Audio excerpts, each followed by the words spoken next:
I'm asking. I'm just asking the next two for reschedules. Okay. And it looks like that's going to happen, so it'll actually be better off for everybody. Okay. I had something work related. Oh no. Yeah. We do what we got to do, bro. It's called Vegas Baby. Just kidding. It's not. Okay. I'm gonna. Oh, look at that. Oh, hey, Mary Jane. I was actually see talking about our upcoming collaboration. Nice. Today, so.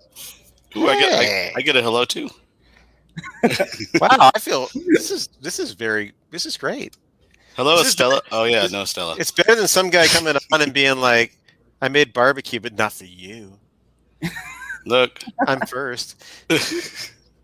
Catch y'all next time on the flip side, on the flippity flip. Oh, that's sweet.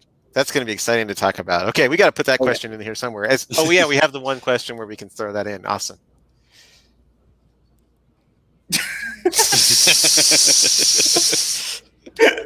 That's awesome. What's up, Matt? There's got to be a barbecue and can exchange. Oh yeah, that sounds like the next festival. Yeah, seriously, the B&B festival. B&B and B&Q. I don't know. Something like that. You're marketing. You can do that. It's just the BBQ festival. I retired from marketing. I don't have to think anymore. Now I just talk aimlessly. It's really great. Oh, that's awesome. It's a dream. And I write aimlessly, as you can see as well. Okay. So yeah, guys, how you doing? When is that? Well, you're the venue, Matt. So when is it? When we coming over for B&B Fest? I know they came by society. I hear it's going to be smoking. They came by to society the other day, and I was, I asked them. I said, "Do you bring any barbecue?" And they're like, "No." I'm like, "Okay." So yeah. Well, then I guess I forgot your beer.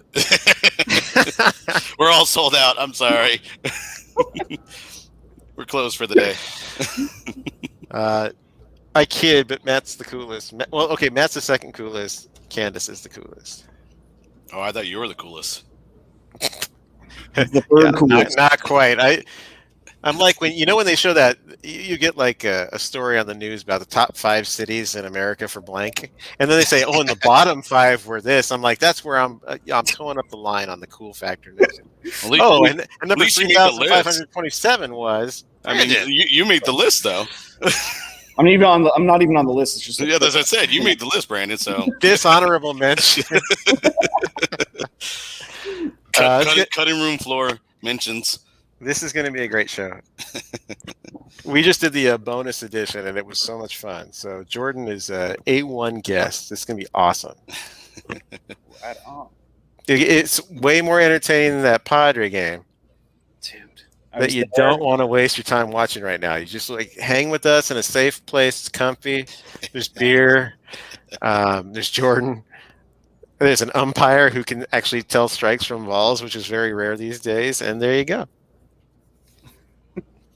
They must hate that there's that rectangle on the screen, that technology, because it shows how often they blow it. Yeah. Like, well, that's my personal strike zone. It's like, well, you suck at being consistent at that too.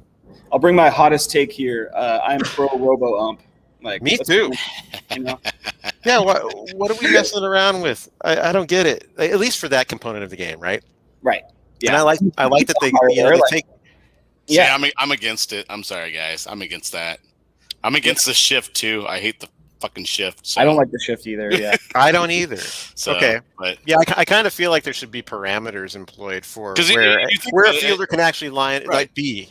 But I'm saying, if you guys charge being all such, you want, but not you this. guys being such Padre fans. I mean, how would the shift do with Tony Gwynn up to bat? Like the 5.50, there'd be a guy sitting right there the whole time. But Machado's the best softball rover I've ever seen. I get it. If he's on my softball team, he's gonna play rover. I know. Diving at the warning track. I mean, did he dive or did he fall? But either way. Oh, I don't know.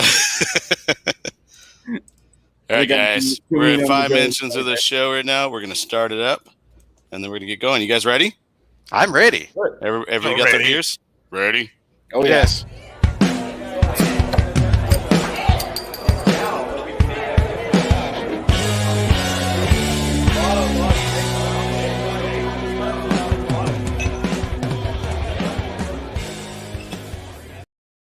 Hey, this is Joe Musgrove. Welcome to the Indie Beer Show. No, we don't have that kind of pull.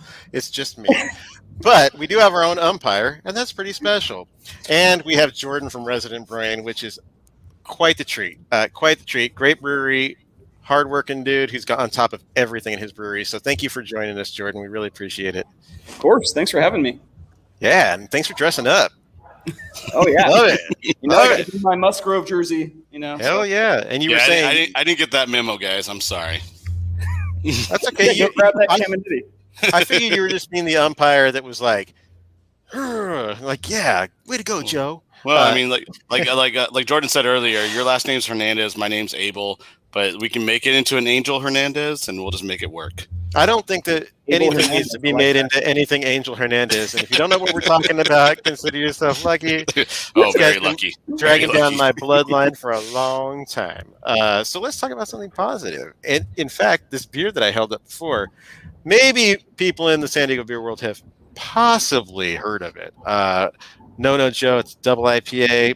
Jordan, tell us the story, and I'm going to have my first sip ever of this beer. Oh, yeah. Finally. Pour mine, too. Yeah, so kind of a crazy story. So, you know, I'm a huge baseball nerd, as you guys can probably tell by the obscure umpire references. But,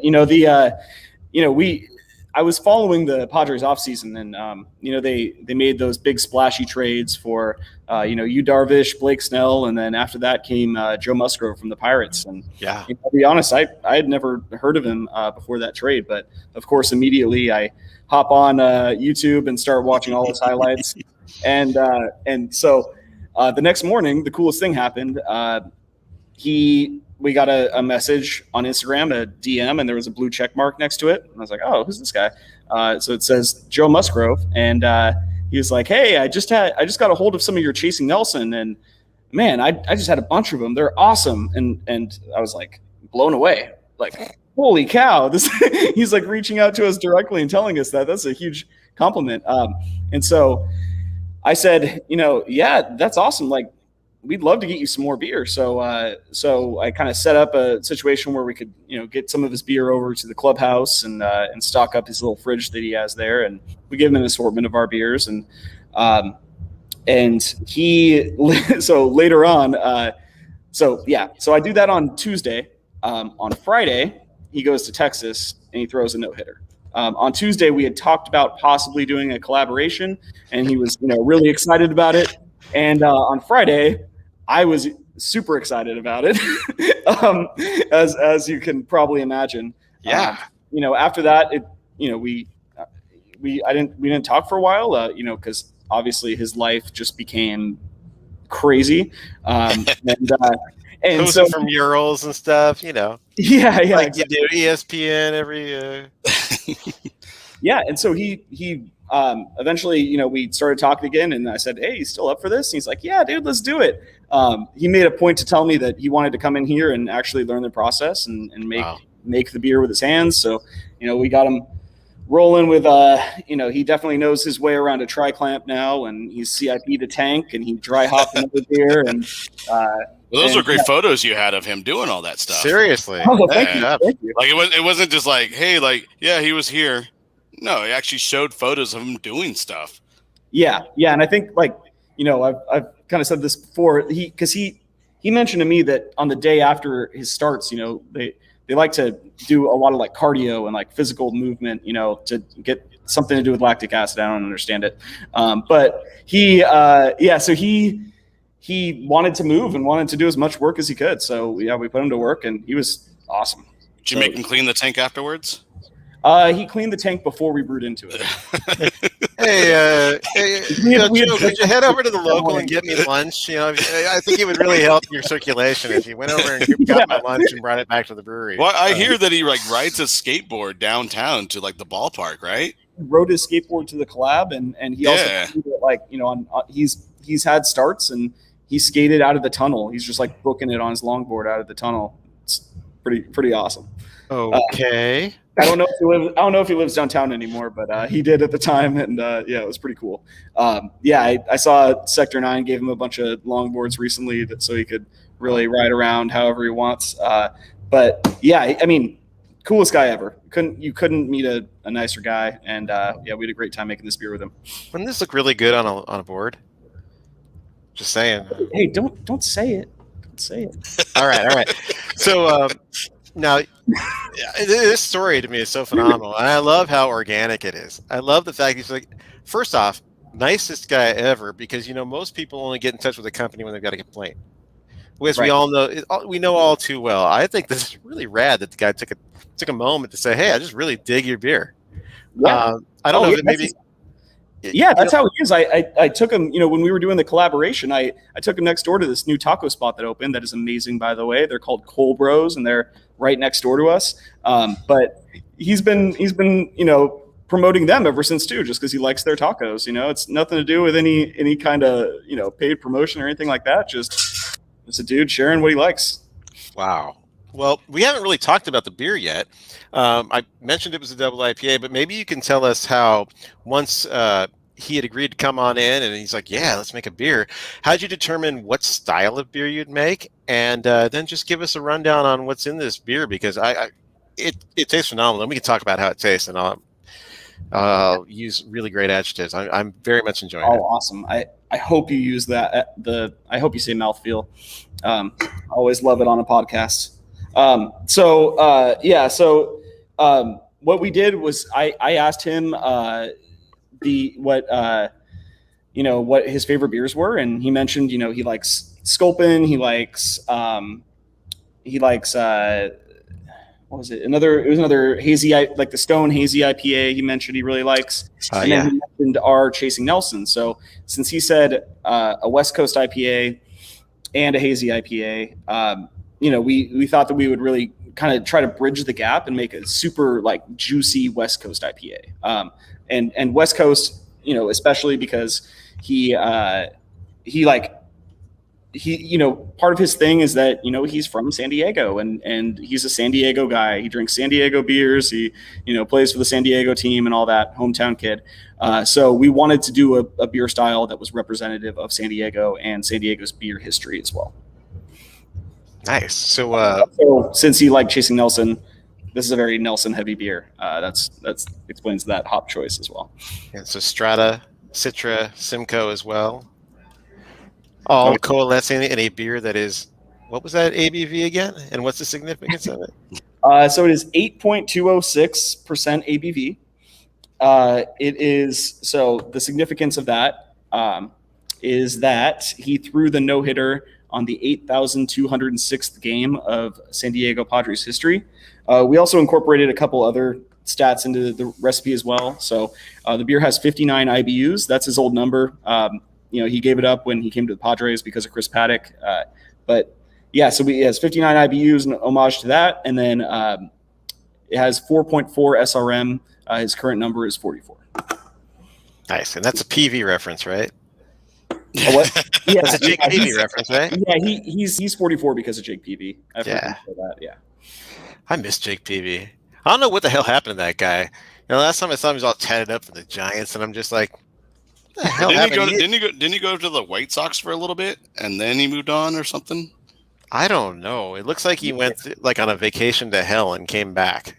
I really don't know what happened. Tattooed? Yeah. I don't know. He just seems so he used to be like this great wholesome kid that we had. He had some grit, but now he just looks so pissed. It's just like, what happened to you, man? You leave San Diego and life gets rough. That's all I can say. But going back to this beer, the mouth feels incredible. But what I really do like is the fact that it is just, it is a light drinking double IPA. Yes, and that that the alcohol's there, but it just goes down so easily. It's almost crisp for a double IPA. That is what we were going for. We wanted this to be first and foremost a ballpark beer, right? It has a pretty high ABV, but if you're going to go to a game, you want to get one beer. Those beers cost a lot at the game. So if you want to get one beer and you're fine with a little bit of a heavier ABV, this is perfect because we really wanted to make it super drinkable for that.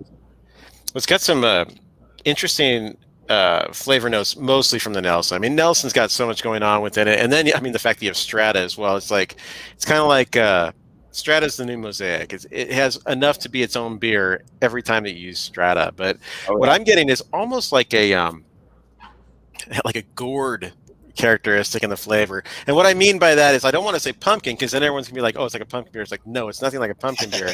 But it's like if you've ever like scooped out pumpkin stuff and you've actually tasted what a pumpkin raw tastes like. It's got this not sour, but just almost not tangy, but just kind of this round thing going on that I pick up in here. It's almost like a melon flavor.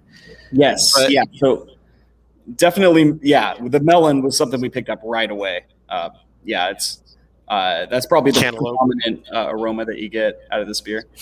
Yeah, I love that because it's not like every double IPA I've had lately where it's just like, okay, that's tons of orange candy. You know, it's generally the main flavor you get because there's so much more sugar and alcohol, and then you are typically adding very citrusy hops to the mix. But this is something that will make you say, well, that's different than a lot of double IPAs I've had, especially of late. It's interesting, and the sugar being so low, it's so well attenuated, is that you just don't get this sweet feeling, and I love that about it. So, well done. Thank you. All credit goes to Robert and Bill, who unfortunately can't be here, but they're awesome brewers, and this beer came out great. Yes, they're awesome brewers. Gone but not forgotten. So. So is this a Joe Musgrove like free beers for life kind of thing too? Honestly, I mean, it's funny. I told him I was like, you know what? I mean, you got all the Padres can come in here and drink for free. I think we'd make more money if they did. So it's but all Padres drink free policy basically. Like, dang, there's a lot of ladies in here all of a sudden. I know, right? Yeah.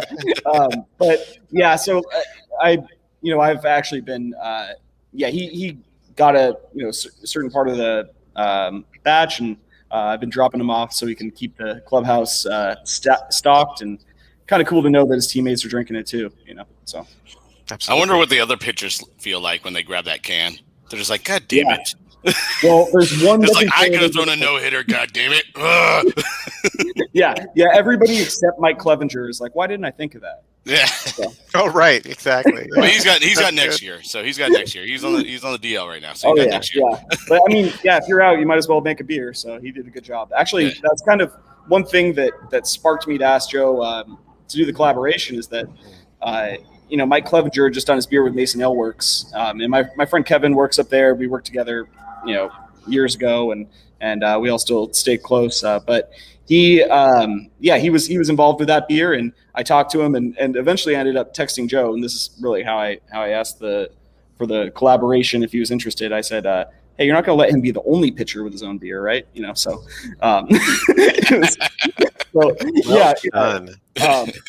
But yeah, I mean, they're as far as I can tell, they're great friends. I've seen fridges with both those beers in them in the Padres clubhouse, which is pretty awesome. Nice. One thing that's beyond the beer that's been fascinating to watch is just what a willing and enthusiastic hype man Joe is. Oh yeah. I mean, post-game interviews. He's or during the game, interviewing the dude. He's just like, "Oh, hey, by the way, there's beer over at Resident Brewing downtown." Yeah. Or the time he put up on Instagram, "Hey, I'm gonna go hang out down at Resident Brewing or the local. Come hang out with me." I was like, "Wow, this is like a marketer's dream." Oh yeah, these things never really happen. But tell me about what that's been like, and the results of it. Really, it's been surprising would be the word in the best way possible. I didn't ask him to do any of that stuff. He just did it. And I couldn't be more thankful. It's really awesome that he, wants to help us out like that and, get our name out there a little bit. He was drinking a can of No Joe during the post-game interview, which was the coolest thing ever. I missed that. That's awesome. Wow. He's posting pictures of himself on the field drinking a can of Chasing Nelson. He's, obviously during the game multiple times he's mentioned us. So, that I was. thought you were going to say during the game he was drinking too, but that would have been cool. Oh yeah, maybe on his off days. I don't know. I mean, he's no David Wells out there drinking shots of vodka, but you know. Oh yeah. Oh boy! Now, what I really want to know though is when are we going to start seeing some resident employees posing on social media and stuff like that with coffee from the Alpine Shack? Oh, yeah. No, from his family business. I mean, you guys got to reciprocate. That's true. Man, I'm about to go yeah. hang. Just crushed it in the brew house and go hang out in Alpine, have a latte. Join me. Yeah. Oh man. I mean, that's a great idea. I'll just I'll tell everybody they can meet me at McElhinney and we'll go over and pop over for some coffee. You know. Now you're talking. Yeah. And then afterwards you go to Grand Old Barbecue and have some lunch. There we go. Yeah, that basically sounds like my birthday. So yeah, great. Well, then we'll go down to the game. Then it's your birthday. Oh then yeah, it's your birthday. You gotta go to the game too. Okay, so is No No Joe going to become a staple beer or like a year-round thing, or just baseball season, or what's the plan? Yeah, I mean, we love this beer, so we really want to keep brewing it. I imagine we're going to brew less of it during the off season, but I don't think we're going to stop making it. It's just, no matter what it's called, it's a really nice double IPA that we'd like to have on our tap list all the time. Right. Yes, we'll keep it around. Cool. Glad to hear. It really is good. All right.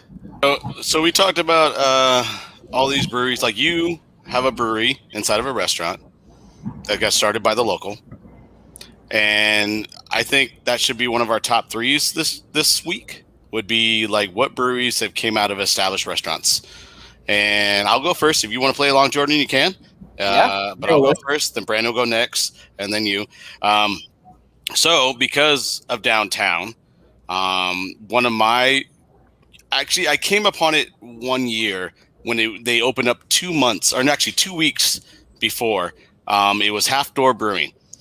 I was at the time at Monkey Paw, and then I was walking to a ball game, and I just happened to come across it, and I was like, "What?" And it was a house. It looked like it was a giant house, and I just see this sign of the Half Door Brewing. I'm like, "What the hell is that?" And then I walked in, and there was this brewer guy that couldn't talk English very well, or at least he mumbled a lot. I think his name was Dan. Oh, Dan. And they only had like 3 beers on tap, but I walked in there, and then lo and behold, what are they, like 5 years in now? Something like that? Yeah, if not more. Yeah, but Half Door Brewing, they came. He told me that they came from the Field, which is a little Irish restaurant that's in downtown off 6th Avenue.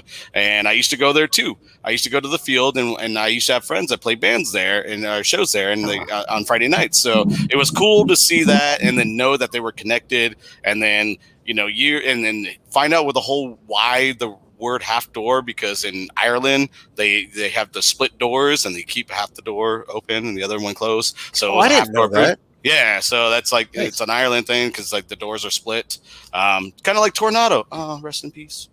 And but yeah, so that would be my brewery established size restaurant. Would be Half Door with the Field. Sorry, the Fall. I'm so used to saying Fall with the Field. Brandon, take it away. For me, I'm going to talk about a brewery that comes from a restaurant group that's really well known and has a long lineage here in San Diego County. The Brigantine Group. They opened up Catch Brewing, and they have their own like headquarters very close to not too far from Society, over there in Kearny Mesa. And they had a little warehouse space open, and they said, you know what, let's build our own brewery and start offering our own beers. And I'm like, what a brilliant idea. Really good. They can if they can supply all their restaurants, they'll be doing great, because they have so many Brigantine restaurants and sister restaurants like Miguel's Cantina and stuff like that.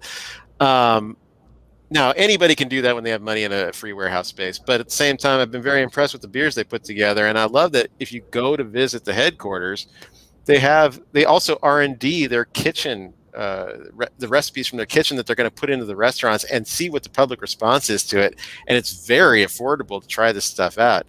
And the beers. And the beers have been really good. They've won some awards, and hired up a kid from Fall, and he's done a really great job. So it was almost surprising to see how well it went right off the bat, and in such an inauspicious place. But there's people who go there just to go have lunch and enjoy that experience, and they're not just from Kearny Mesa, which is all business, no residential at all. People come from far and wide, even like beer fans. They're like, hey, I want to go see what they're cooking up. literally, and from a beer perspective over at Catch, and then they'll come over to Society and tell me all about it back in the day. But yeah, I think Catch has done a great job, and so has the Brigantine. So hats off to them. Yeah, I mean that Kolsch is awesome. Mhm. I love drinking that beer. So on my list here, so I have Hodad's Brewing. You know, Hodad's obviously is a chain that's been around for a long time, and their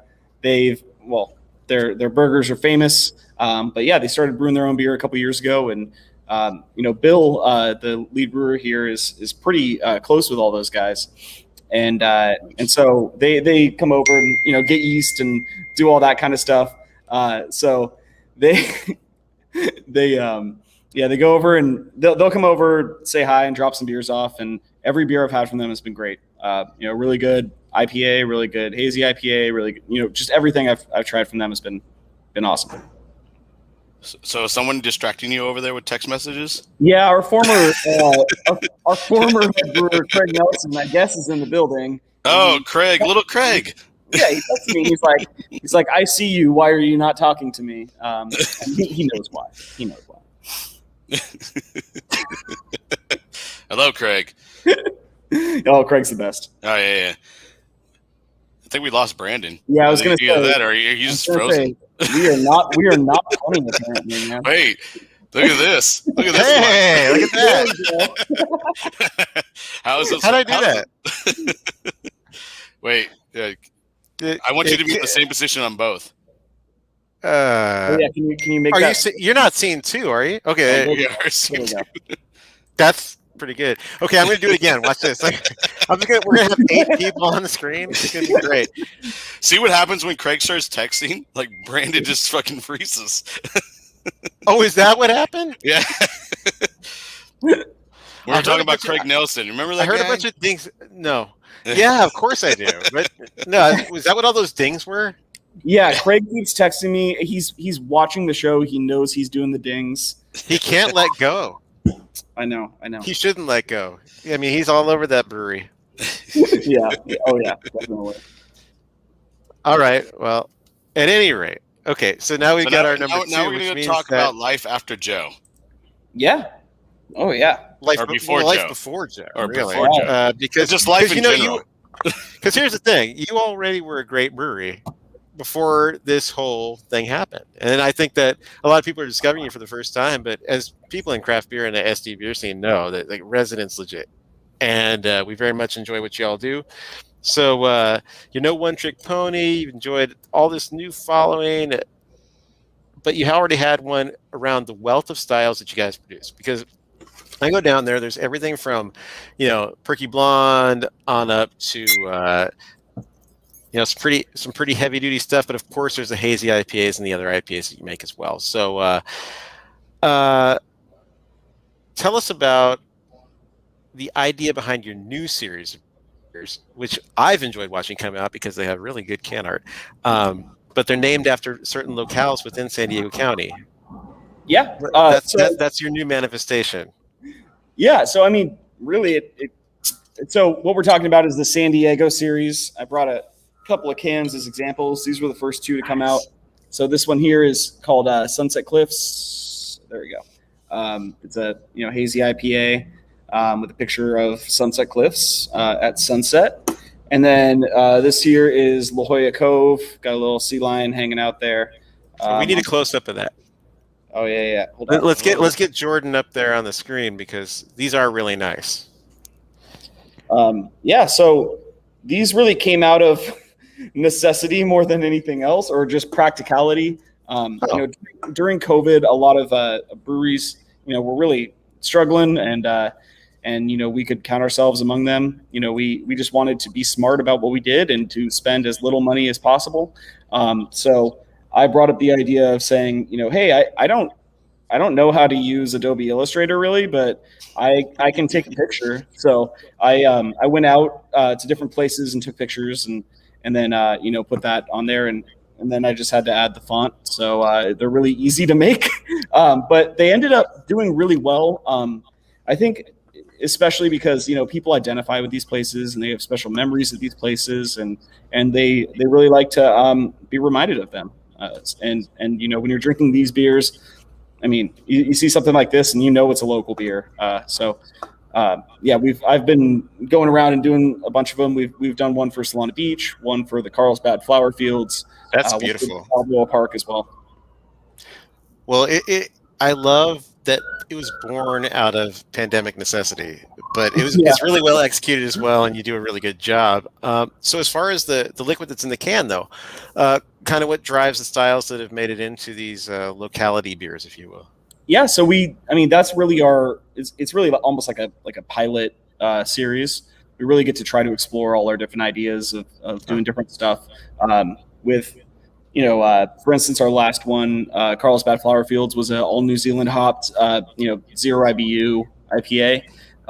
And so that one was Bill's recipe, and he wanted to try doing all, basically Whirlpool hop additions and tons of dry hopping, and that beer came out awesome. So yeah, it's a similar thing with the other beers as well. Craig did the first few, so he was kind of having fun with different hop profiles and things like that. All right. Well, Troy, my buddy, and Abel's coworker, who's also his buddy, he wants to know: are they all going to be beach towns then? Because personally, I'm waiting for the Rancho Bernardo beer, and I'm sure he's waiting for the East County beer.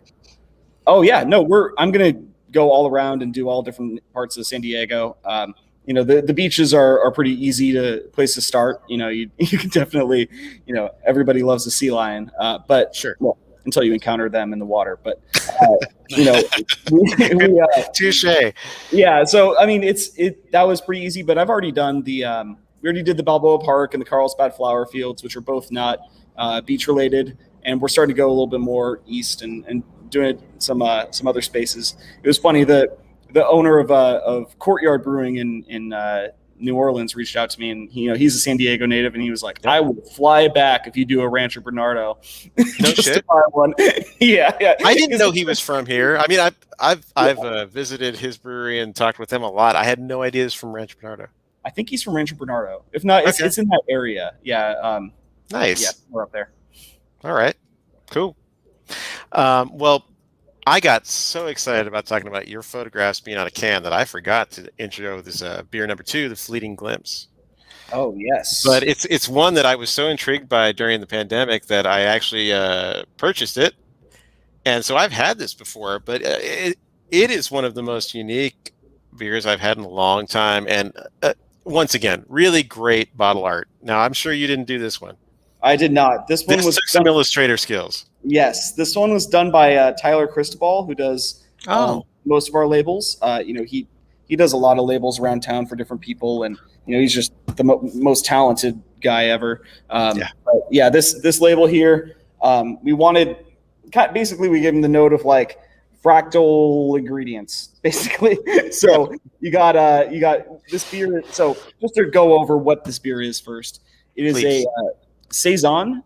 So it's a gin and tonic inspired saison. So it is a saison, clean Belgian style saison that we rested in gin barrels for just a couple weeks. And we pulled that out, and then we circulated it through a bunch of juniper berries, lemon peel, orange peel, and lemongrass.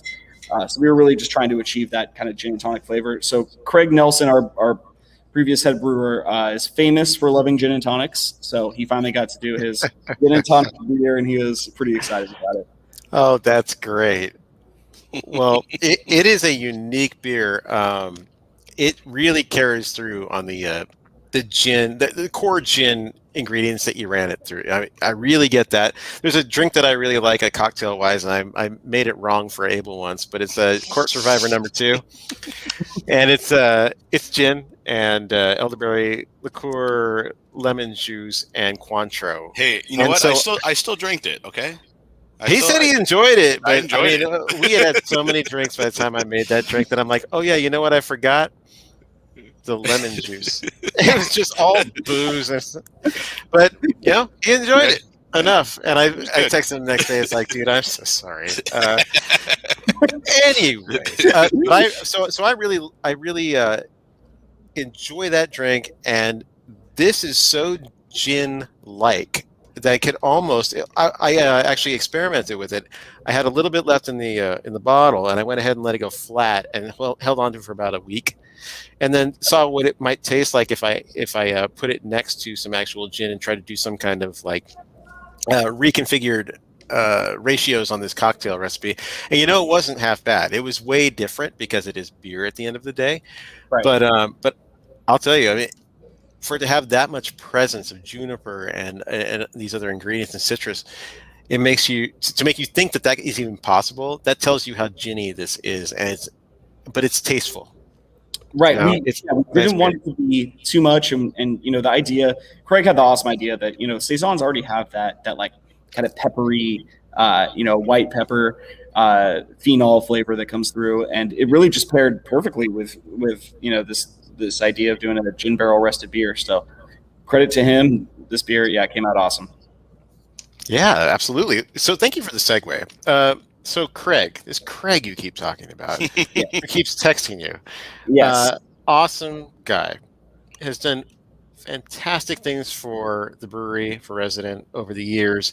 Actually left the brewing industry. Could you maybe tell us about, Craig, his journey at Resident, what he left to do, which is very good, and then the position that it opened up, and the cool guy who has come in as a result? Yeah, so Craig was the head brewer here for a long time, basically since a few months into the brewery's existence. He came from Florida. He's originally from New York. He would want me to point that out because he's not the biggest fan of the state of Florida. That's terrible. No, it's funny because I used to call him all the time. You're from Florida. He's like, no, I'm from New York. I'm like, well, when I met you, you said you worked in Florida, right? He's like, yeah, then you're from Florida. Yeah. Oh, right. Yeah. I know. Yeah. If you want to couple his feathers, that's how to do it. But get over it there, key lime pie, whatever. Yeah. So he used to. Sorry, Funky Buddha. Right. So he worked at Funky Buddha, exactly, and so he was here for a long time, and he had a science degree prior to becoming a brewer, and it was something with biology. I don't know. Anyway, so he ended up during the pandemic, he left and wanted to do something to help. So he went and started doing COVID testing, and that's what caused him to leave the brewery. I hope he gets back into brewing one day, but I'm also happy if he gets some well-paying job in the biotech industry or something. I don't know, but I'm happy for him, and I'm happy that he was able to do such a great thing during the pandemic. And so when he left, like you said, it opened a void, and in stepped the assistant brewer at the time, but previous head brewer of Thunderhawk Ailments, Bill Lindsay. So Bill, like I said, owned Thunderhawk. He made all the beer ever there, and he's just a phenomenal brewer. I mean, it's so sad that brewery closed down because they.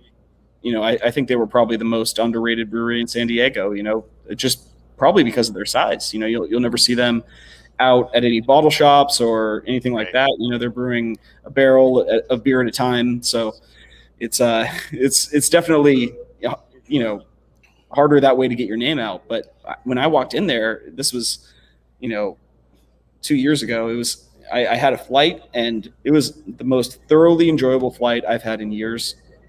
So definitely miss that place. But he brought over his excellent brewing skills and has hit the ground running. Like I said, he came up with the recipe for our recent Carlsbad Flower Fields. Sorry, I'm burping. Release. And he also won, the Hamilton's RIP.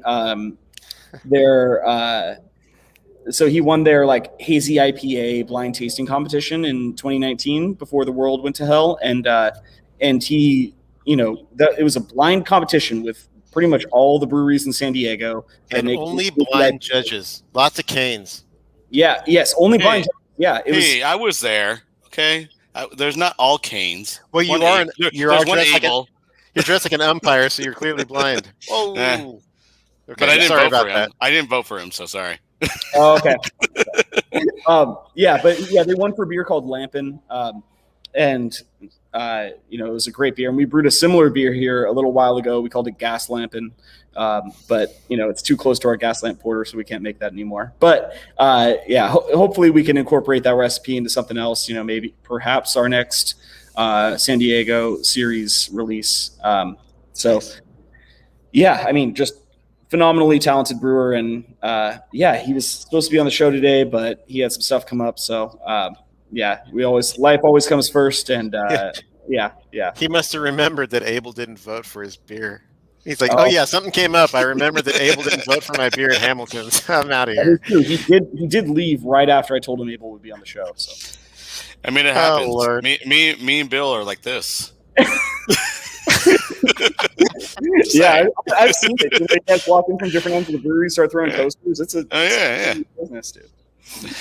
Okay, well, so going back a little bit to No Joe, in that it's a collaboration beer, you guys have actually made some really cool and very sought after as well collaborations that have nothing to do with baseball or celebrities.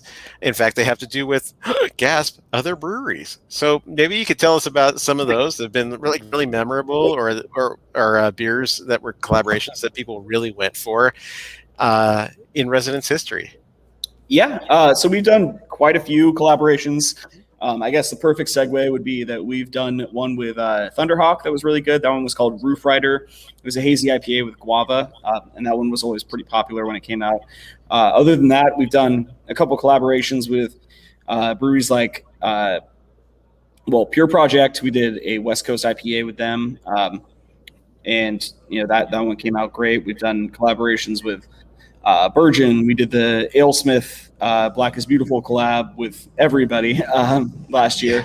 We've done coming off the top of my head, we've done just so many, it's kind of hard to even zero in sometimes on them, but we love working with our friends, and then the probably the most, and then on the stout side it's a whole different story. So we did a beer called Soul Shatter last year with Marcus from Weathered Souls Brewing Company. So he came out here for Mostra's anniversary event. We were both pouring there, and he came and made a beer with us, and that beer came out awesome. It was so it's a total pastry stout. It has vanilla. It has what did that beer have? Vanilla and some other stuff. But the important thing is that it had hazelnut and vanilla, hazelnut, and I think you keep talking. I'll look it up on the internet. Anyway, so a little magic. Yeah, right. Oh, coconut. But the coolest part was that we did something called nitro shattered vanilla beans, and this was Ugandan vanilla beans. Well, Ugandan vanilla beans. But Craig came up with the idea after watching a lot of videos on cocktail making and stuff that we could do. There's a process called nitro muddling. So they'll pour liquid nitrogen on different ingredients, and then they'll smash them up, and that way they're able to extract a lot of flavors by kind of breaking down even the cell walls. I don't know. It's something Craig was explaining to me that I don't fully understand again, but. Anyway, we did that with vanilla beans, and it was really cool because we were able to get this huge concentrated vanilla bean flavor that is just completely unique, and people just loved that beer. So we did that one with Weathered Souls. We've done all sorts of collaborations, but the one that was most sought after is probably this one here that we're going to drink next. Oh yeah, this beer is called Barrel Aged Baby Sips. It is a collaboration with Moxa Brewing up in Rockland, California, near Sacramento. And so Derek, who owns Moxa, if you don't know, is a San Diego native, and he was the first head brewer of Abnormal Brewing, and he's known for stouts. And he's very well known in Chula Vista too, and at burrito places. And the burrito places. Oh yeah, the burrito places. Yeah, for sure. I know he's got that process of freezing those burritos down. It's pretty impressive. Yeah, it's like a cryo process. It's actually, what was it that you're doing with the vanilla again? Nitro muddling. Yeah, he needs to nitro muddle a burrito to release the avocado cell walls I'm just waiting for the IPA dry hopped with cryo burritos. It's gonna be awesome. The carne asada IPA. Got it. Well, I mean, don't even joke about that because Bill did that once. You know. I don't know if you guys remember, but No, I do remember that one. Yeah, I don't. Please inform me and others. It was part of that What's on Draft show, and they got a Randall and they put a California burrito in there. I forgot about that. I think my mind was blocking it out. But anything involving a California burrito, I'm into. So kudos to them for the effort. I'd try it. Right? Yeah, I'll take it. Hold the beer. Right. All right. So this is the part of the segment where we talk about what we drink. Again, Jordan, you can play along if you want.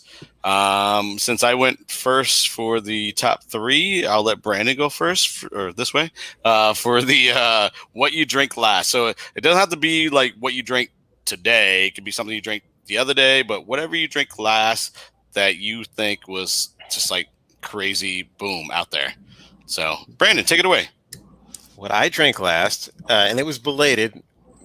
I'll give myself that, but Falling Rock Tavern in Denver, quite the congregational space for over 20 years.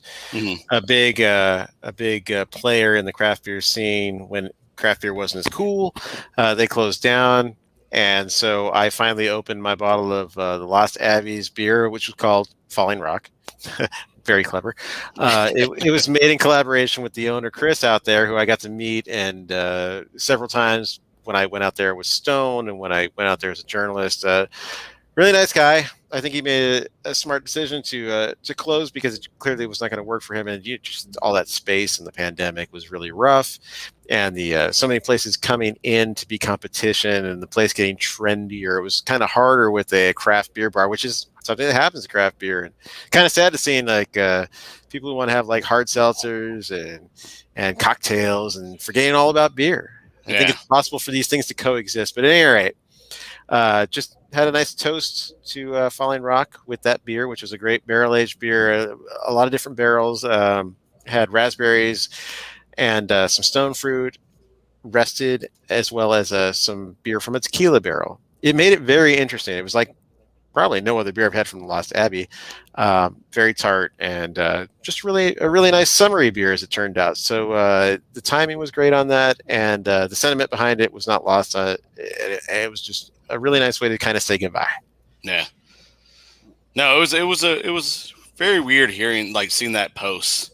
Like it was very like, all right, hey, so we're done in 2 weeks. You're like, what? Yeah. Like I was this close to like just getting a flight to Denver for like a day and just go there. Like I was this close, and I was like, I can't really do that right now. Especially with us. Yeah, now we know like how it feels to start losing these great beer bars. Yeah. We all need public service announcement. Protect O'Brien's with your life.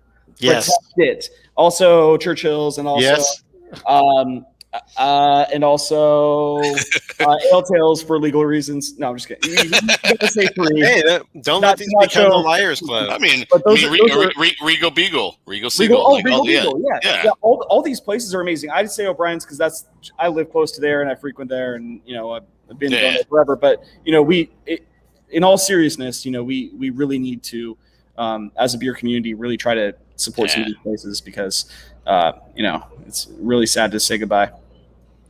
So what do you want to play on, Jordan? What you drink? Oh yeah, okay. Totally. So go for it. Last night I can't remember what it's called. Wait. I think it's called Seventh and Citra. Sorry. You'll realize why I don't remember in a second. But it's not because I was drunk. But it was so my friend, when I was going to college, I went to UC Davis and I worked at a beer bar. So of course I ran into a lot of the students that were going through the UC Davis beer program, learning how to brew on a, professional level. And, it's a great school for brewing. And one of those guys, his name is Justin Bosch. And we became, pretty friendly while I was working at that beer bar. He started a brewery recently called Parliament Brewing up in Rohnert Park, California. And he sent me a whole case of their beer. It arrived yesterday, and I tasted this hazy IPA that he made. It's all Citra hazy IPA. That was phenomenal. So if you're ever, visiting Sonoma State University or something, go pop by Parliament. They're great.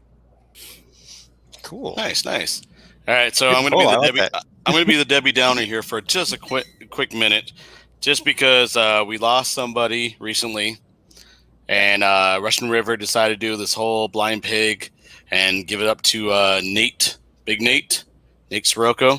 If you guys don't know, he was a great man. You Yep. know, I mean, I didn't know him as well as a lot of other people, but every time I would go to Tornado, he'd always be kind to me. He'd be shitty to the other people that asked for tasters, which was great. Because I feel like nobody needs tasters. Either you know what you want or you don't.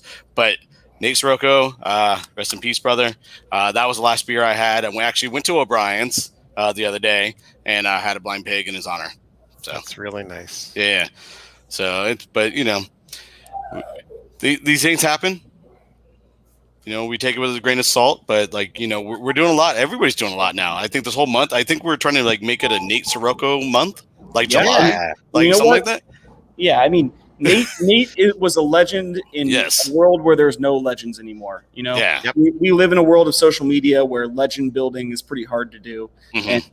and you know, he was so memorable that he transcended that fact. So Well, I mean, he was a beer drinker. He was a cook. He was like he understood back in the days, like you said, Brandon, Liars Club. He would like pair things together and like, I mean, but he was always the kind of guy that would like literally would do anything for you. Yep. You know, he was a good friend, and like I said, I didn't know him as well as a lot of people, but like I knew him just a bit, and that's all. It touched me. It touched me a lot, and so Yeah. yeah. He Yeah. lived to interact with people and Yes. to interact in a positive manner, whether it was Mhm. just telling a joke or like really supporting somebody's ventures and like helping to make their dreams come true. Yep. He was just a special guy. And here's the one thing that really comforted me when I learned the news. I was not even in San Diego when I found out. My wife and I were talking, and she said, "Have you looked on social media today?" I'm like, "No." She told me, because we both know him really well, and we had dinners at our place and around, and was that nobody packed more life into 39 years. He left nothing on the table. That guy led an incredible life, and I'll be lucky if I live to be 90 and get as many great moments and interactions and relationships as he did. And I love the fact that people recognized him for the good person that he was on an everyday basis. And so I think that a lot of people don't feel appreciated, and then they're gone, and you find out, wow, this guy was beloved. The good thing about him was that I think that every day of his life he got to feel that way, and based on the way that he treated people, they appreciated him back. And so he got that feedback. So he didn't leave this planet not feeling appreciated or loved or, important. Yeah. And he really was just a special person. So yeah, I'm so glad that you mentioned that. And well, yeah, I mean, it was funny. It was funny. It was funny for the moment. So before you worked at Society, I used to work in radio for 15 years, and I told him that I work for like radio, and he's like, "Oh yeah, you got the face for radio." I'm like, "I'm not on air." I'm like, I work in promotions behind the scene, but thank you. He's like, "Yeah, you don't have the voice either." yeah, and that's what he said exactly. He's like, "Oh, okay, because you don't have the voice either." I'm like, "Oh, thanks, bro." But here's a coffee beer for you, Abel. Yeah. I'll give you that. Yeah, here's a stout. Just shut up. All right, cool. You got me. All right, so on a lighter note, let's get back to our top 3 of the breweries that opened by established restaurants. I'll start it off again. Yeah. Just because I want to. Actually, no, Jordan, do you want to start this one off? Sure. All right, you start it off. Oh, curveball. Baseball team. Yeah, I'm sure there's something on some of your list too, but I'm going to go with Gravity Heights. There you go. They're attached to the Whisk and Ladle group, which is kind of interesting that Whisk and Ladle, the restaurant, doesn't exist anymore, but I think that's still the restaurant group. But yeah, so they opened up a couple of years ago, and right out of the gate, we're making great beers. They're homed by Skip Virgilio of AleSmith fame, who started the brewery. Just solid beers, a really awesome environment when you go there. And cleverly situated in the middle of, right next to Qualcomm. So, they're like us where, their lunchtime is their busiest time. And I guess, they sell all sorts of beer, wine, everything. But yeah, they were saying their hazy IPA is the most popular thing in general. And I understand why. They make some good stuff. Very nice. So I will go next. Mine would be Puestos. Oh, man. Puestos. Cerveceria. Cerveceria. Only because it was pretty interesting because knowing Doug Hasker and then going there and then like all of a sudden it shut down. What was it before? Gordon Biersch. Gordon Biersch. And it shut down, and then Doug was like, I'm retiring. I'm going to drink margaritas in a pool. And it's like, cool, bro. And it's like, and he knew what was going to happen. Yeah. And 3 months later, he's like, so I'm going to be at Puestos. And they're like, holy shit. And I used to go to Puestos all the time, in the one in Seaport Village. And I used to go to tacos there. That was like one of my main spots. And the fact that they're like, oh, they're going to make their own beer. And I'm like, oh, wait, Doug Hasker's going to do this? I'm like, the lager king of Chicago. I'm sorry, the lager king of San Diego. Seamless transition between the very different German and Mexican style beers. Yeah. Very well executed. So yeah, the IPA is great, by the way. No. The rotational IPA is awesome. And I love that they have a broad spectrum of different colored lagers. You can get a dark lager, an amber lager, light lager anytime, and that's amazing. Well, they got Jacob over there now too, came from Home Brewery. So like he's doing a great job over there too. Like he's a good Padawan. Yeah. Maybe someday he'll inherit the that brew house. It could think happen. I mean, I love inherit Doug. the throne. I love Doug, but maybe someday he'll really want to sit in his pool and drink margaritas on a full-time basis. Yeah, I hope he does. I mean, everyone deserves that at some point. Yeah. He'll get out of the pool to come to the local brewery. So he good like that. Yeah. All right, Brandon, what's your number 2? All right. Well, I don't really have a lot left because everyone keeps taking mine. Jordan, my next 2 was Hodad's and Gravity Heights. And then I thought, you know what? I've got a list here so I can go to my alternates. And my next alternate was Puesto.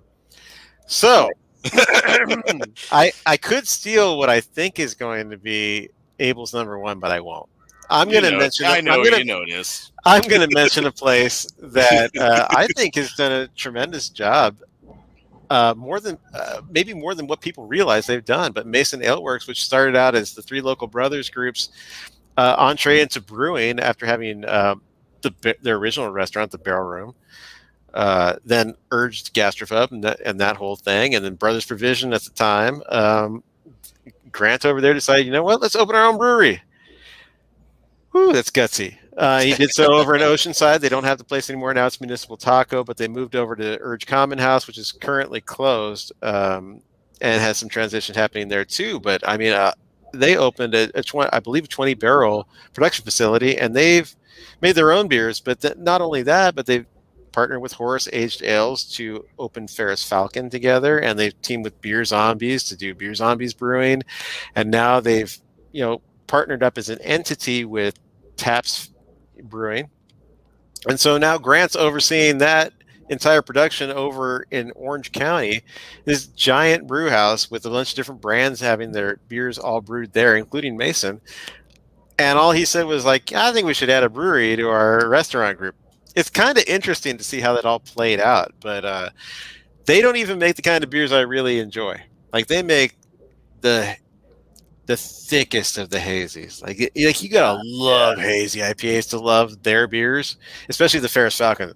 I mean, I'm like, dude, just hand me some Horace because I'd rather have like a dessert stout than this. But the people who love that style of beer are like, this is bonkers good. And that's the good thing I think about, like I can appreciate styles I don't even like.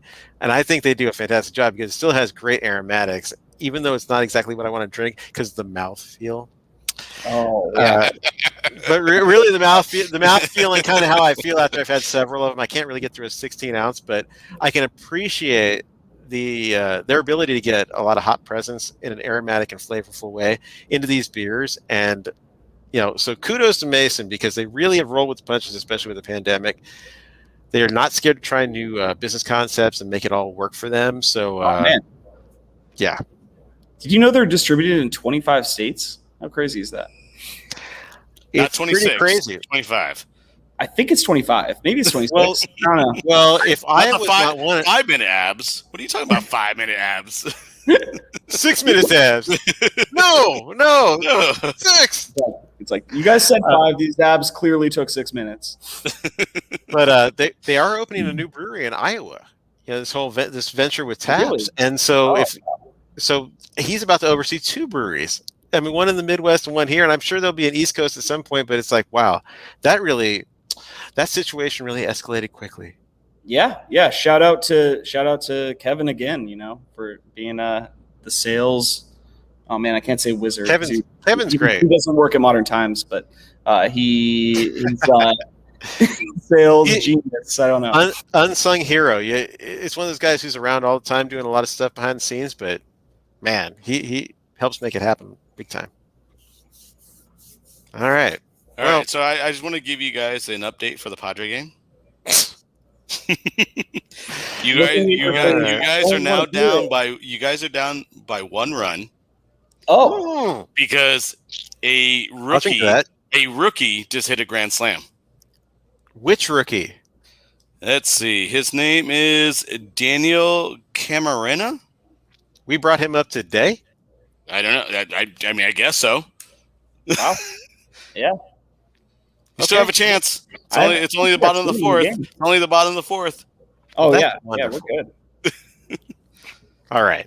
Okay. Well, I'm getting lost in this beer. So that's a good time to introduce beer number 3, which you kind of introduced already. But please tell us about the makeup of this beer. And I know it's been coveted. I really feel appreciative that you were letting us have this with you. And I wonder what it was like, but I wasn't even leaving the house, so I didn't have much of a chance at getting baby sips. Well, as we go into this video, let me change my background real quick. Okay, now we got barrels back here. There we go. Okay, so this is barrel aged baby sips. This is an imperial, really a dessert stout so it has toasted coconut, vanilla beans, and Mostra coffee. It's a special blend of coffee that they made just for this beer. We made this with Moxa Brewing up in Rockland, and we made it down here. Moxa Brewing from Rockland came down here to brew it with us, and this beer is one of our most popular ever. It sold out immediately. We did a pretty small batch, but I just wanted to share this with you guys, especially since we have another barrel aged stout coming out soon. Nice. It's going to be called Depths of Darkness. So.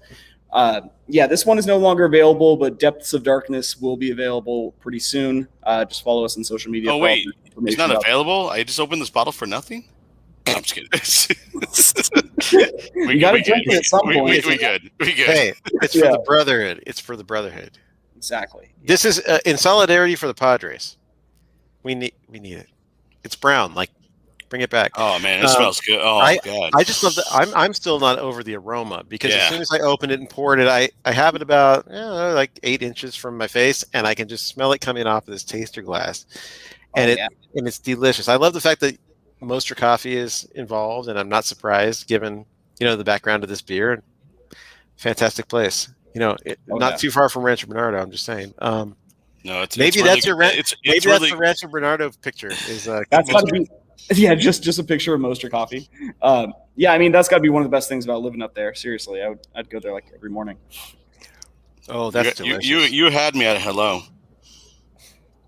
This is really a great beer. The mouth feels great, but in all seriousness, it's not overly sweet for an obvious 14+% dessert stout. Yeah.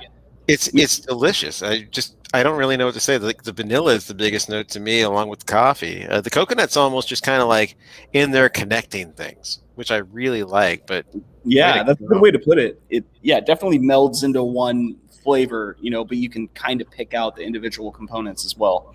Yeah. This beer, we like brewing this pastry stout style. It is like a interesting, style that really a lot of the time, I don't know. I personally think gets dumbed down a little bit. There's a lot of people that make them, and they're not all created equal. So there's a lot of skill going into these, like any other style. But we also didn't want to go full, full just throw candy bars into the mash and all that kind of thing. We wanted to make it, drinkable for everybody, something everyone could enjoy, but also something that, the people that enjoy this style of beer would really like as well. I think it's kind of funny because a lot of people talk about, gateway beers, and they tend to go to the really, really, really shallow end of the pool of like, oh, these are beers that remind me of the big beers, and they're light, they're inoffensive. But I've had the best luck converting people to craft beer with the heaviest styles of beers. Yeah. And I think that pastry stouts are fantastic vehicles for getting people into beer. They say, oh, wow, I didn't even know beer could taste that way. It's the first thing they say. Yeah. They say, wow, do you have any more of these stouts? And next thing you know, they're like dialing it down because for multiple reasons, like I can't really drink that much of that high ABV, right? I can't get my hands on that particular beer. This is not an everyday drinking experience. And then they find their way back to maybe like a regular stout or even an oatmeal stout or a dry Irish stout. And next thing you know, they're like, oh, okay, well, this isn't really that dissimilar. It's pretty balanced and even. The next thing you know, they find their way into all the other beer and just say, wow, craft beer is very creative, and I'm going to explore all of it. So, don't sleep on these as far as ways to get your friends in there. The friends who, do they have wine? No. Yeah, they don't have wine, but you know what? They have this really awesome stout that's got Madagascar vanilla, coffee that's local, and it's got coconut, and you're like, oh, well, I could enjoy that maybe, and then bring people in the fold, go on the heavy, get them wasted on delicious beer. Yeah, it's like hey, you don't like beer, but maybe do you like brownie crust? Because that's kind of what I get off this beer. It's nice. that's the number one thing that pops into my head almost every time. But people like dessert, and they like chocolate and vanilla and all that. So I totally get where you're coming from there. Also, it'll get you drunk. So some people like that as well. Did you happen to notice that when you said brownie crust, immediately April and I both picked it up and tasted it again? And Jordan nailed it again. All right. So, what are some of the fun beers or initiatives or things that you have coming up? I mean, now that the state's a little more open and you can do more of the normal brewery things you used to do, you probably have some plans. So maybe share them with us. Sure. So in the short term, our plans are pretty boring. We are just trying to catch up to demand on the stuff that everyone wants to drink. Higher.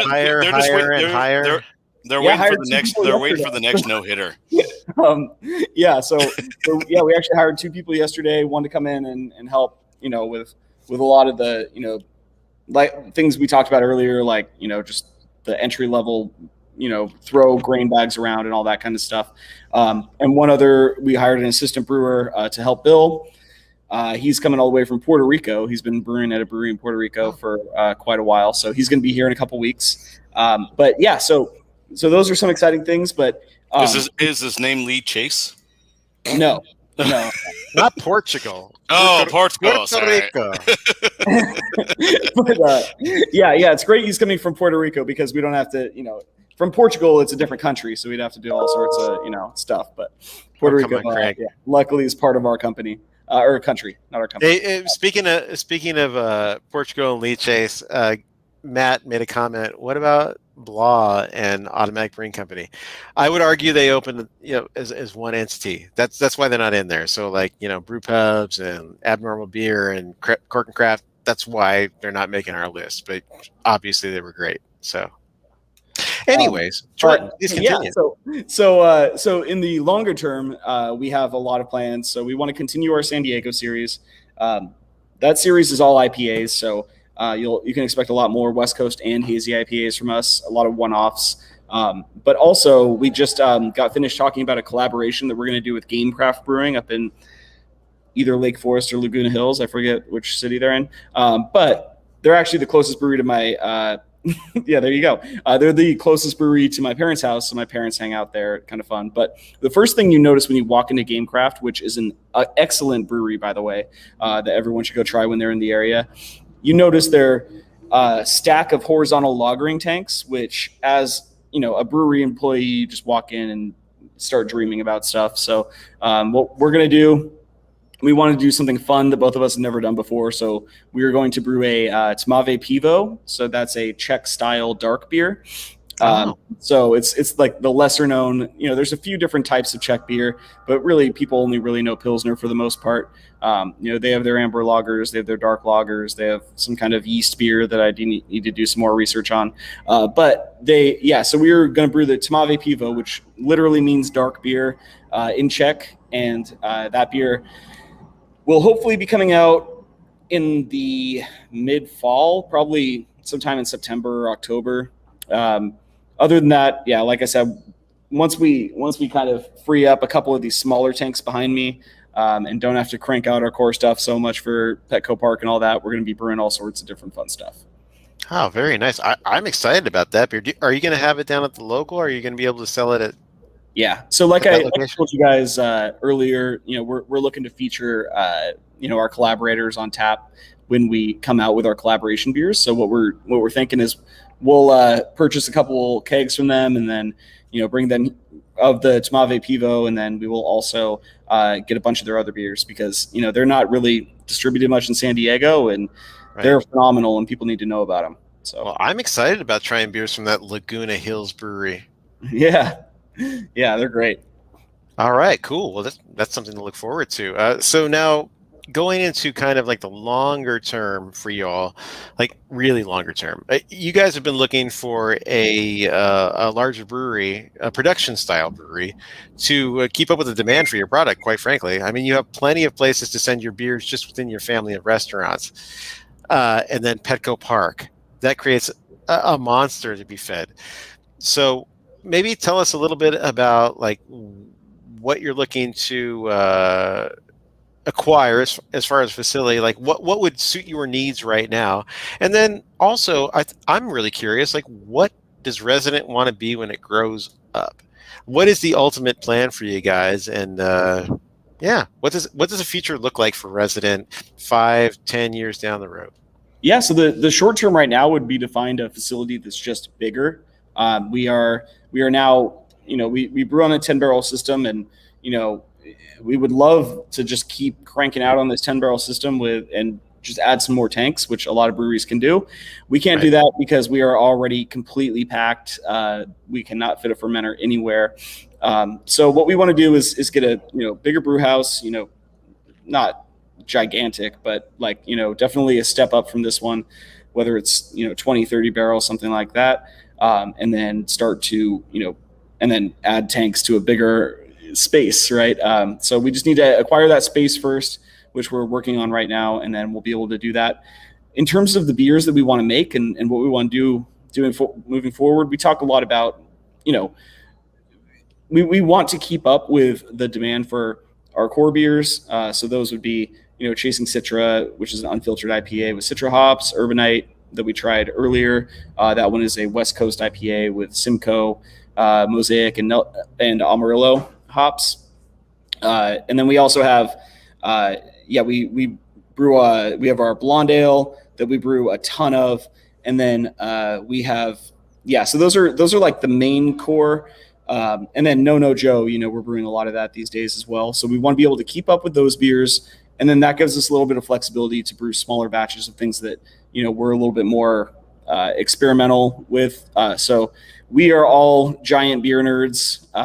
We get together and like love talking about the stuff, love like reading about beer. And, we all end up coming up with ideas. And the great thing about working here is that everybody listens to your ideas and everybody feeds off each other. And you can't say that about every brewery in the world. So we have a ton of ideas that we would love to implement, but right now we're just keeping our head above water, making the stuff that people want to drink. All right, so what's your dream beer that maybe could happen, or even if it couldn't happen, what's the one you're pitching? I'm just gonna make like session Brett Saisons, man. I'm just gonna like Oh, that would be like the. Oh my God! I Fit in the- didn't realize. I didn't realize that we had the same affliction. That sounds fantastic. I Yeah, mean, that- you guys got the same that- jerseys on, or you got jerseys. Right. So I mean, you know. All Yeah, right. I also love, like the world of loggers is underexplored, and I was just listening to a Good Beer Hunting podcast today about doing research for this Tomave Pivo, and it was an episode with with Notch Brewing out in Salem, Massachusetts, and they're talking about decoction mashes and all these like different techniques that you could use that most American breweries don't use. So Okay. we want to go down that full nerdy path whenever we get a chance, and that's what we're looking to do once we have the capability. Well, very, very cool. I like that. Geez, Saison. Brett Saison Session Ale. Yes, please. Mary Jane's in. It's going to be great. I mean, we're just going to have so much fun. Yeah, like, let's brew some like Reasonable fun. Czech pale lagers, and I'm so happy. Well, very cool. All right. So, the best ways to keep up on all things Resident Brewing, please. Yes. So we are on Facebook. Look up Resident Brewing on Facebook. We're Resident Brewing on Instagram, Resident Brewing on Twitter. We're really active on Instagram. So I'd say that's the best platform to follow us on, although you can learn about us from all 3 platforms. We are downtown on 4th and C.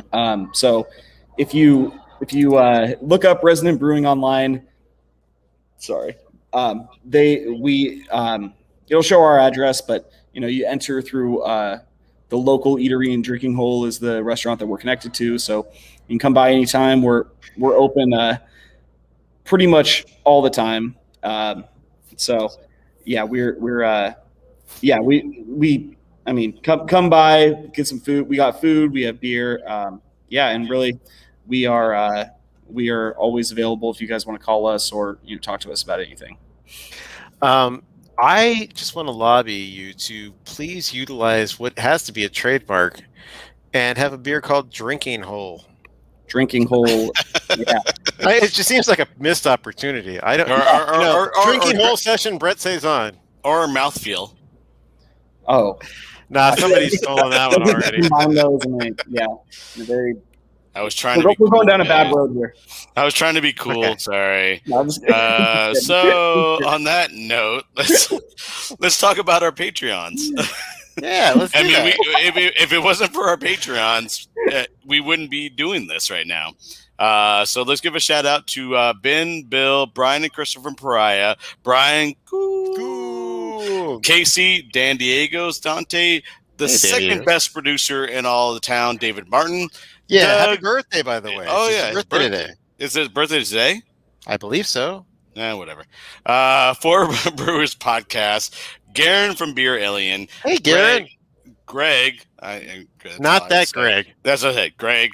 The Indie Beer Show brand COVID-19 pandemic. I don't know if this is still even And the reason I don't read this Social anymore. Ball LLC. Thanks to Greg and Maggie. Hobby Craftsman Podcast. James, Jared, Jason, Jess from Ale Tales, Joaquin, Joseph, Joey from Hoppy Beer Gear. See you tomorrow, baby. Juan, Judith Downey, Yeah. Kenneth, honorary patron for life, Larry Smith, Liz Bauer, Matt and Candace Babineau, which are here tonight. Thank you for watching. Matt from The Perfect Pour, Miguel, Mr. Peacock from Tapcraft. Oh, I miss that guy. I do too. Every time we hang out, we always compare beards, and his is always longer and grayer. But either way, Me too. Mike, Norman, OC Brew Girl, she was here making some comments tonight, so I appreciate that. She works at Oh, Game to see. so, Yes. yeah, we're going to be collabing. In Laguna Hills. And Laguna Hills. I think. No, it is. She's confirmed. Okay, cool. Yeah. So Pacific Beer Chat, Robert from 13 Point, and the newest people are Daniel Womack and Brian Beagle. Don't know if you ever heard that guy, but Brian Beagle, Rudy the Artist, Sergio Nikos, and Tamales Les Gordinas, and the best. That was really well done. Maybe the semi best of the Vegas Jagus Faye. Jagus Faye. Just saying. So yes. Those are our Patreons. We appreciate everything you guys have done for us. You're the one that keeps the show alive, and it's not us here; it's you. So to get into that, we are going to go with our number one of our top three of the breweries opened by established restaurants. I'll go last. No, Brandon will go first. No, because I don't want to steal yours. No, I want you to steal mine because you know what mine is. You called me out earlier, so you know what mine is. All I gotta say is, Mr. Batten, I love you. Oh, man, thanks. I'm gonna say the same thing. Okay, so it is fine. You know what? I'm not going to take that from you because, quite frankly, I haven't been there yet, and I keep trying to schedule this with you because I want to go down there and see Mr. Batten's. I was just there I was just there like a month ago with Craig Nelson. Why are you not there with me? Well, I didn't get the invite. Okay, tomorrow. What are you doing tomorrow? Womp womp. My kids and my grandchild are coming over, and we're having dinner together. All right, so maybe I'm not just messing around. I got a real life, and like, all right, so let's care about too. So what do we say next week? We don't have a show next Thursday. This is exciting podcast talk. Or Wednesday. Let's see what we got going on. Let's do this. Let's make a date right now, and whoever's like watching the show can join us. So what kind of schedule apps do you guys use? You know, like I use my phone. Do you guys like do a paper calendar planner? No, I'm just. Right. It's all right here, bro. All right here, bro. Look, it's a complicated system where I use one of these and my hand, like Abel. No, seriously, that's the only way that I'll ever look at anything. I write it on my body. Well, all right, so fine. If no one's busy the next 3 Fridays, I can hang with you guys in the work park. Woo! All right, we'll figure this out. Nice. Okay. Anyways, so it's my turn. Mm-hmm. Hey, I'll go with you. By the way, you don't have to invite. Will you really, Jordan? Oh, I would. Oh, this has been a delightful podcast. We're making a date right now, dude. Please do. I just looked up at the time. It's crazy that it's been this much time. Yeah, but it's been great, right? I mean, it's been the best. It's been the best time of your entire life. I might be overselling it a little bit, but No, like you guys just want to keep doing this after we stop recording, or what? I don't know how long I'm going to last after baby sis, but I'll try. I know that you are. Okay, so here's what I'm going to say. I was going to start my entire top 3 list by saying that, well, I would normally name this brewery as my number 1, but I'm not going to because I don't want to seem like I'm kissing up to the guests. But then everyone stole everything. And so I just may as well go get real and just think that I think that Resident is probably the best of them all. I love that the local place that I patronized for years before they even had a brewing entity not only opened a challenging brewery, but consistently has brought in great brewing talent who's done a great job from Mr. Batten to Mr. Masterson to Mr. Nelson to Mr. Lindsay and this guy from Puerto Rico. I'm sure he's going to be fantastic. But Raul Morales, I see good things for him.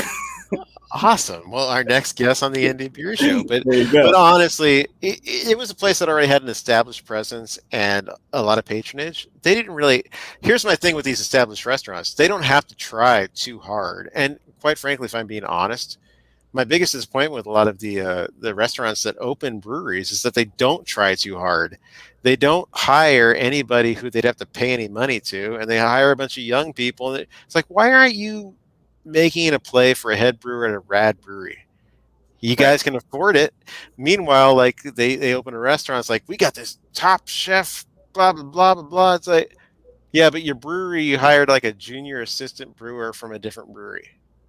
That to me seems out of sync with trying to make a quality product.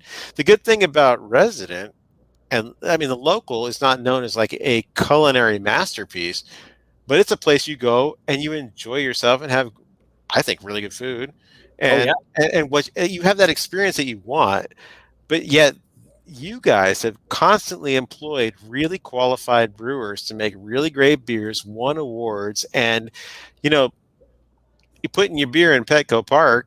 People could say, oh yeah, well that's just because it's like the local and Wonderland and whatnot, but you're like, you know what? That's what this beer writer who drinks beer all the time is going for. And Abel, I'm sure he's gotten some Urbanite too. And it's like, this is what I want to drink. It's really good beer, whether it's like a vacation IPA that's kind of like a one-off, a No Joe that's like a smash hit, not just because of Joe Musgrove, but because it's a really good beer. You guys just really make great beer across the board, and you take chances, but you also make really just sound beer across styles. And I think that's really cool. And you also have people who know what the hell they're doing. And when they were in that weird holding pattern where Robert was kind of like, busy like with a day job and paying bills, Bill Batten, come on. Perfect. Oh, yeah. So I commend you all for what you've done over the years, and I just can't wait to see the future. And I think a lot of that comes from, thank you, by the way, but I think a lot of that comes from just, this brewery was not started to save the local money. It wasn't started to save anybody money. It's not so we can save money on profit margins because we produce the product ourselves. It's because we had a very passionate home brewer who wanted to start a brewery, and this was the way that he could do it. And so from day one, it was always about quality, and that's how it's always going to be. That's always the focus here. Well, very cool. Did a great job. So are we you, me? Number one. Done talking. 1, 2, 3. Tap room. Oh, there he goes. There you go. Yes, we were talking about earlier that Brandon was going to take it, but Brandon conceded. But he did bring up Bill Batten a lot in that conversation. And who? And yeah, the guy that came from McKellar, I have no idea, or Ellsmith actually. He started at Ellsmith. But Bill Batten at Tap Room, which is SD Tap Room, over there in PB, right? I think it's PB. Yes. Oh yeah. Yes. So yeah. I mean, that's my number one. The fact that they were trying to establish that place in North Park and it took forever to open up, but once I heard that Bill Batten was involved, like I'm a huge advocate for Bill Batten. I love him, not just for his record collection, but like his beers. And the fact that like it took forever to get his beers. I had to get his beers at Fall. I had to get his beers at the local or the Resident. It's like I want to get your beers. Like I want your beers, bro. Like I don't want you to be part of other people's. Like I want your beers. And so once it opened up, and again, Brandon, I'm there. Right. I'm there every Wednesday and Thursday. So Well, tell you what, I'll see you on Friday the 16th. It's done. I don't care what anybody has to say about it. It's going to happen. If you want to come, Jordan? I'll be there. If you want to join us, I would love for you to be there. But honestly, I just want to hang with my homies. We won't tell you what time, but we're all there. Yeah, I'll just sit there, all day. They open at 11. They close at 10. Just so you know, because Hey, Danielle, you and the pizza. Shh, she's asleep. Oh, sorry. Somebody has to get up at 3:00 in the morning. Yeah, but I don't complain about it. It's for the exercise. All right. Anyways. So yes, thank you, Jordan, for joining us tonight. Oh yeah. All right. Yeah. You have more to say? Oh, I was just going to say that I love that Taproom really doubled down on the fact that they appreciate Bill Batten, and that you walk in there and there's a big mural on the wall that says Batten Beer, and it's brewed by him. And I talked to him and I said, man, what kind of job security is this? This is amazing. You walk in there and all the glasses say Batten Beer on them. He's got his name on the wall, and he's like, yeah, dude, that was all them. They just wanted to do that. And I was like, I mean, how great is that? So I'm super happy for him. Great guy, and his beers are amazing. I need to shout out I forget what it was called, but it was like an old school West Coast IPA that he brewed. I had it at O'Brien's, and it was awesome because it went right up to the edge of where it would be too malty, and where you try some of those old school IPAs and you're like, I don't know, my taste buds have changed, but it went right up to that edge and stopped. And I thought it was just beautifully executed in a way that you don't see very often. Very nice. I'm just hoping to try his quad at some point. He has a great. I mean, Ellsmith Decadence Quadruple was his recipe, and we tried a couple of riffs on that when I worked at Ellsmith, and it was a money recipe. You could count on it to be great. And I know he has recreated it over at Taproom. I hope I get to try it at some point. But the 16th, you will. Hey, there ain't no COVID no more, so I can just really whatever I want. Really quick. We have a guest popping in here. Oh shit! Hey, I can't believe it. Has he been there the whole He time? finally stopped texting me and actually came over. I just ran all the way here from downtown. From downtown. I love it. How are you, sir? This is Craig Good. Nelson. Oh, This is him. it's all happening. We just talked about him. I mean, we said his name 3 times. He showed up, so it's what Yeah. happens. Beetlejuice. Yeah, don't follow suit, Chris. I'm just saying. Hey, why don't you catch up everybody on like what's up with you? We'd love to hear what's up with one of our favorite brewers. Well, Move over, Jordan. Sorry. no, you're good. You're good. No, he's good. He's good. I got a sliding chair. We're good. Yeah, just been working in the COVID section of the San Diego County Public Health Lab, and just doing the COVID testing for a lot of the jails and the psychiatric wards around the area, and some of the nursing homes around the county. They're still getting tested every week, so we're just obviously it's slowed down a lot, which is good.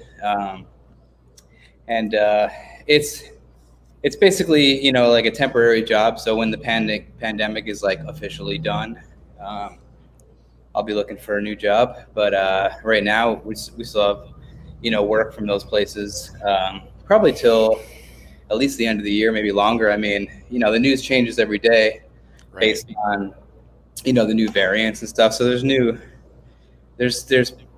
still a need to be tested, and we have a smaller crew right now working there. But I'm just working and brushing up on my lab skills and stuff, and it's been good. I feel good about it. I don't want to be in a lab setting my whole life, but it's been good to get back in the lab and kind of like get back to my roots and see where I want to go from there. But right now I'm just kind of like searching for stuff in the private sector, like in the biotech industry, more so in like the sales account management sector. But Sure.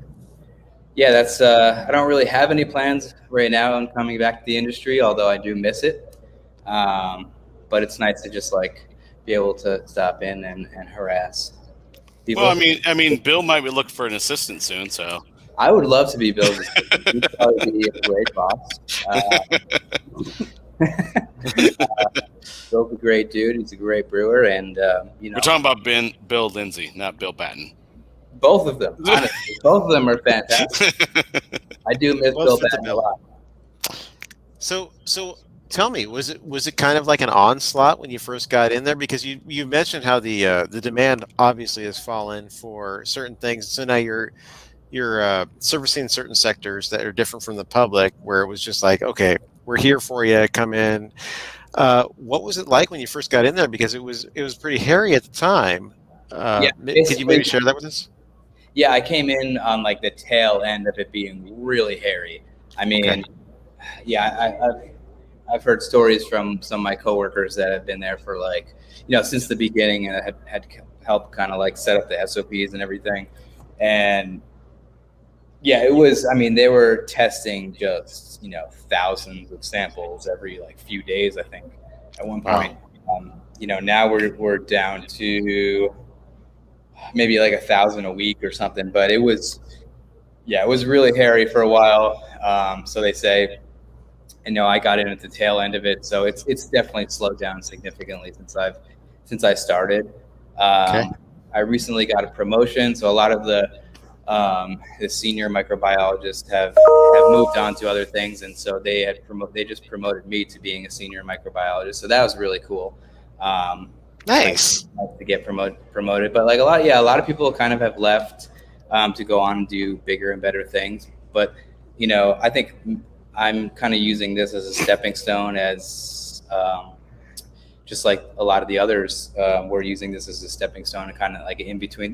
There's a mix of like a lot of young people fresh out of college or even still in college, and then there's like some older people in there that are kind of like just in between things. And there was actually one of my coworkers was from Cigar City, small world. I was like, yeah, tell me about it, Funky Buddha.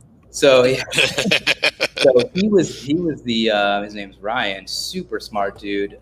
He was running the lab at Cigar City for a few years, and before that, like he's a lifelong Floridian, and he was actually really nice, which is weird.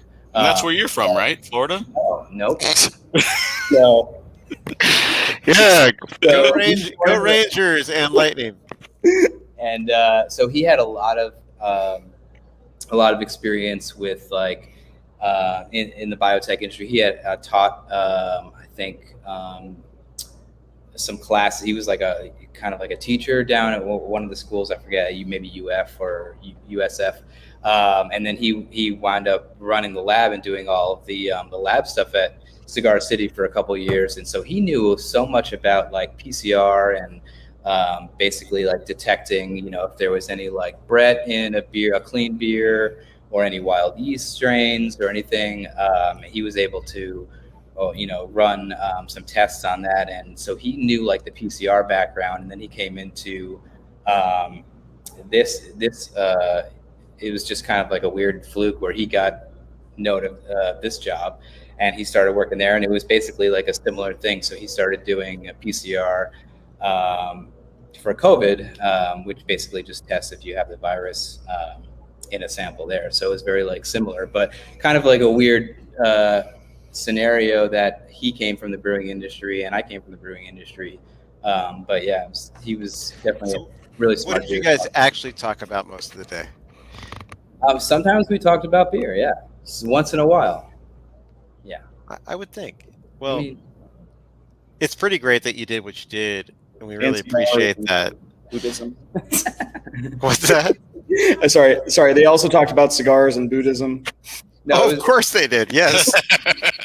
It's funny because we would start talking about beer, and then the other people in the room, I could just see them rolling their eyes and go, "Oh my God, they're talking about beer again. I got to get out of here." I don't get it. It's a double, a triple, and a quadruple, but it's not mathematically equatable. What are they talking about? What? Yeah, I get it. It's hazy. Is that special? It's a beer. You don't even know what it takes to make the suspend. Oh my God. Yeah. Well, we miss you, and we miss you being. But it's great to see you. This was like such a great surprise. I can't believe that you came down. That was great. I mean, I literally ran here from whatever street we were on. I mean, unlike the Westbrook, you made us pay him, but it's fine, whatever. You ran from the bar to the back to the brewery. I get it. It was at least 10-second jog. Were you just having wings at the local, and you're like, all right, if I have to, I'll come. No, he was at that taco shop that Jordan was talking about. I got some sushi down the street. It was okay. Well, it's great to see you. It's great to know you're doing well, and obviously everyone's a fan of you in San Diego, and we appreciate what you've done. And it's almost a bummer that you're not in it, but at the same time, it's like pretty awesome. I'm on the outside of the snow globe, like looking at it. All right. Well, are you busy next Friday? I'm serious. This is serious. Are you busy next Friday? We're all going to tap room.